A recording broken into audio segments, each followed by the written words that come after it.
Hello, everyone. Just in case you're wondering where your hard-earned tax dollars are going, this is where. So Trump is off to have a romp around the United Kingdom, and my question is why? Why does he still get invited places? Why does anyone take him seriously?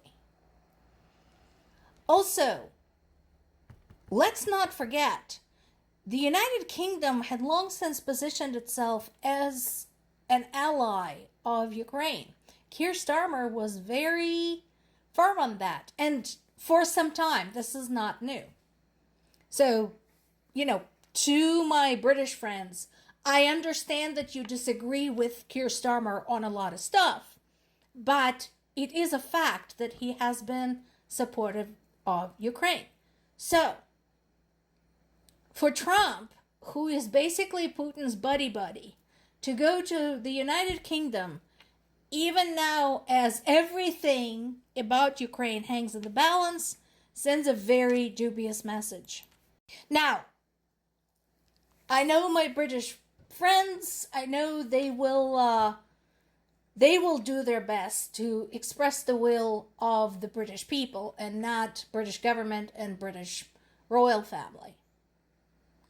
So I know there have already been protests. I know there have already been the displays castigating Trump as a pedophile and the friend of Jeffrey Epstein, particularly the giant photograph. Good on you guys. I am so grateful.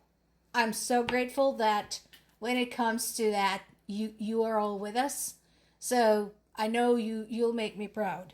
But the question remains is, what are they going to talk about? Because I don't see right now any head of state going anywhere without including Ukraine on the agenda, because it is such a global issue and it has such a tremendous impact, not just on Europe, but pretty much across the board. And we talked about this many times, and there are other content creators, other independent journalists who have been saying this for a very long time, that Ukraine is not just about Ukraine. So we'll see. To me, this is just a waste of hard-earned resources. Meanwhile, this happened, but I wouldn't hold my breath for this being something that will stick. So apparently Trump had finally acknowledged that Russia is the aggressor in the war on Ukraine. Why I'm not taking this terribly serious? Well, because first of all it takes is one phone call from Putin and he will change his mind. There's going to be more excuses, more, ridiculous lies, more basically putting a spin on it. So, there's that. Second is that even as Trump talked about Russian aggression, he also boasted about sending India's Narendra Modi a birthday greeting. Now, a reminder to everyone, Narendra Modi was in the doghouse with Trump just a few days ago because India continues buying oil from Russia. And Trump was stomping his little feet and shaking his little hands and demanding sanctions against China and India for that very reason. So his saying that, yes, Russia is an aggressor has no substance unless it is supported by action. And this is not the man from whom I would expect any meaningful action. Ukraine continues doing everything it can to send the message to Russia on its own. So if you look at all of these operations, all of the significant accomplishments by Ukrainian military lately, you'll see that a lot of this has been done with Ukraine's own resources. We already know they are developing their own missiles. There's that. But they are using the hell out of those drones. In this case, they hit yet another oil refinery. This one is in Saratov.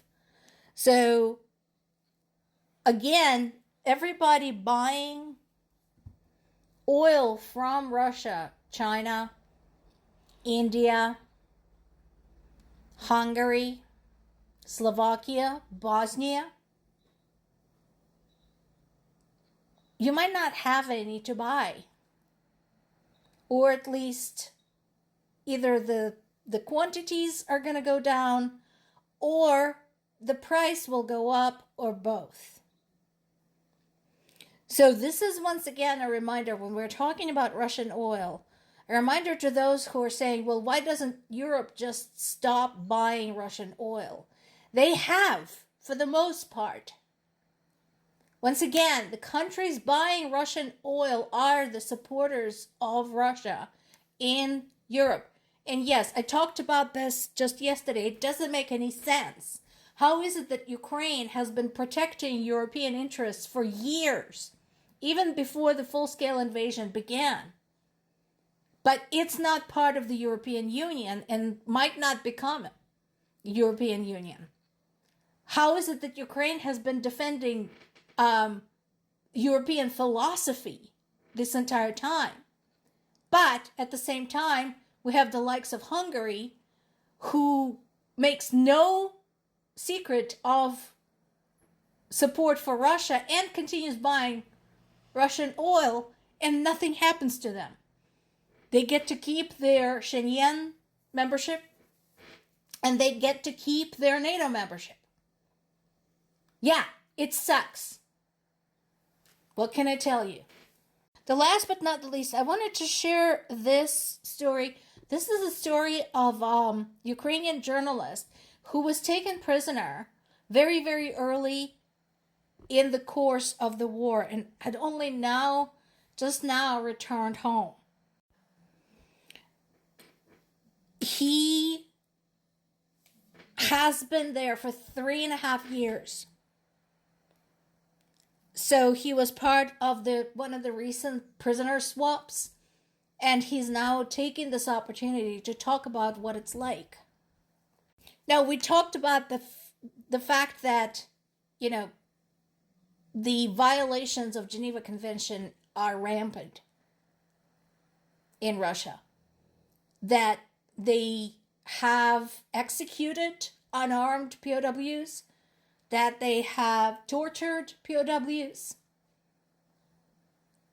And so here we have another voice, and this man was not even the member of the military. He's a journalist. He was not a soldier. He was not an officer. He was just grabbed and thrown in prison. Why I wanted to talk about this? Because, again, my family has a prisoner of war currently in Russian custody. He has been in custody since December of 2024. We know that he is still alive. We recently got a letter from him. The letter does not contain any substance, so to speak. Basically, it's just a way to let the family know that he's alive. His mother, his wife, and his aunt, his aunt is my stepmom, were able to confirm that it is his handwriting. So basically, it's just his way of saying, I'm still alive, I'm still hanging on. So there is that. We're grateful for that. When we might get him back and whether we'll get him back, that is a big question. And so I recommend to you to read this article. This is on the BBC website. Read it. This man is one of many. I'm glad that his family got him back. And he survived this. More to come.